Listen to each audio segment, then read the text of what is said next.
Mary Lennox was born to wealthy British parents in India, but she was anything but happy. Her self-absorbed mother cared only about attending parties and being admired, while her father was occupied with work. As a result, Mary was left in the care of servants who treated her with indifference. The spoiled child grew up with little love and attention, making her cold and demanding. One day, when a cholera outbreak swept through the household, everyone around Mary fell ill, including her parents and the servants. She was left alone in the large house, forgotten and ignored, until British officials came and rescued her.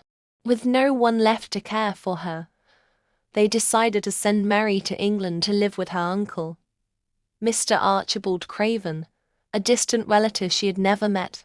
After the long journey from India to England, Mary arrived at Misselthwaite Manor, a vast and gloomy mansion situated on the Yorkshire moors.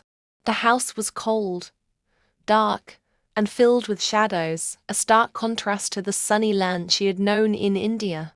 Misselthwaite seemed like a place without joy, and Mary felt lonelier than ever.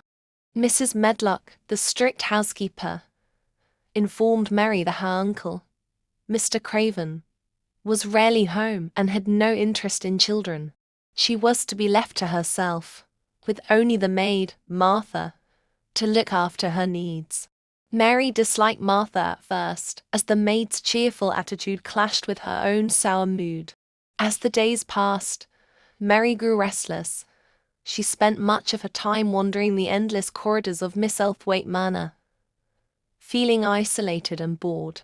Her only companion was Martha, who encouraged her to go outside and explore the vast moors. Though Mary initially resisted, she eventually ventured outside. The moors were wild and untamed, with strong winds and open skies. The rugged landscape intrigued Mary, and she began to feel a spark of curiosity. Martha's kindness and straightforward nature slowly started to chip away at Mary's spoiled attitude. She began to ask Martha questions about her life and family, learning about Martha's brother, Dickon, who had a special bond with nature. One evening, as Mary wandered through the dark corridors of the mansion, she heard a strange, distant crying sound. When she asked about it, Mrs. Medlock dismissed it, saying it was probably just the wind. But Mary was sure it was something more, and her curiosity grew. Martha hinted that there were secrets in the house, but refused to say more.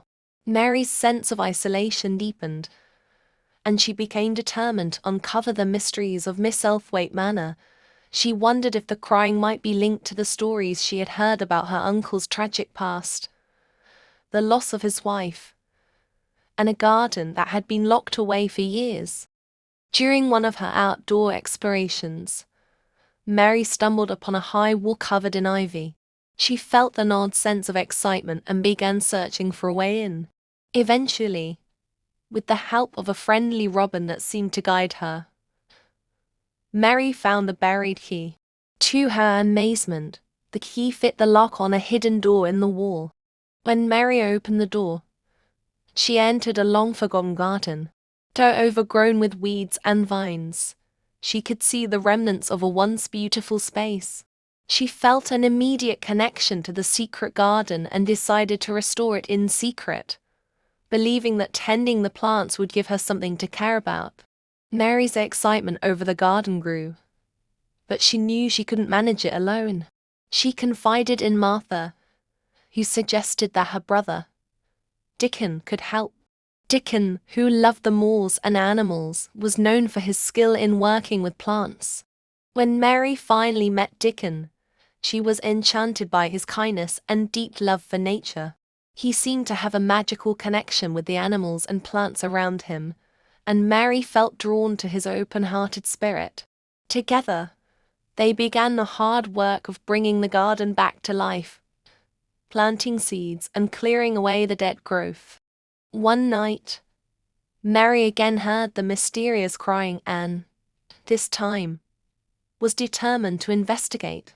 After following the sound through the dark corridors, she discovered a hidden room where her cousin, Colin Craven, lay confined to his bed. Colin was sickly, convinced that he was too weak to ever live a normal life. He had been kept hidden away, his condition a source of grief for Mr. Craven. Mary was shocked by Colin's attitude, which was as spoiled and bitter as her own had been. Yet, instead of being put off, she felt a deep sympathy for him. She began visiting him regularly, telling him about the secret garden and urging him to imagine a world beyond the walls of his room. As Mary continued to work in the garden with Dickon, she became more hopeful and alive. The fresh air and hard work did wonders for her mood, and she began to feel a sense of purpose. She shared her secret with Colin, telling him that the garden was magical and had the power to heal. Encouraged by her words, Colin grew curious. Eventually, Mary convinced Colin to leave his room and visit the garden. Although he was fearful at first, the beauty of the garden and the warmth of the sun worked their magic on him. He began to believe that he, too, could grow strong, just like the plants they had nurtured. With each visit to the garden, Colin's health improved. He found joy in being outdoors, surrounded by life and beauty. His strength grew, and he became determined to walk and play like other children. Under the guidance of Mary and Dickon, he learned to stand, then walk, and finally run. The transformation in Colin was miraculous. He no longer saw himself as weak or doomed to die young. Instead, he felt a sense of hope and power, and his relationship with Mary deepened.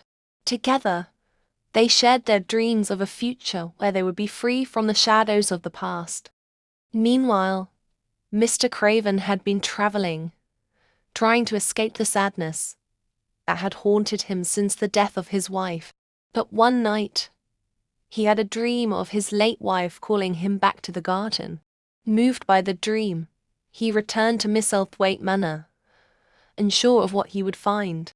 When he arrived, he was astonished to see Colin walking and laughing in the garden, alive with health and happiness. Overcome with emotion, Mr. Craven realized that the garden, which had once symbolized loss, had now become a place of healing and rebirth.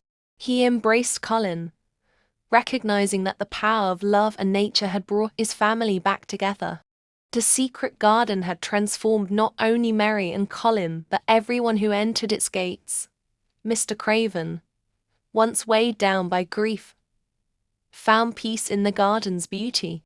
Mary, who had once been lonely and bitter, had grown into a caring and thoughtful child. Colin, once fragile and fearful, was now strong and full of life. The garden continued to bloom, a living testament to the healing power of nature and friendship. It became a sanctuary for the entire family, a place where they could gather and find joy in the simple pleasures of life.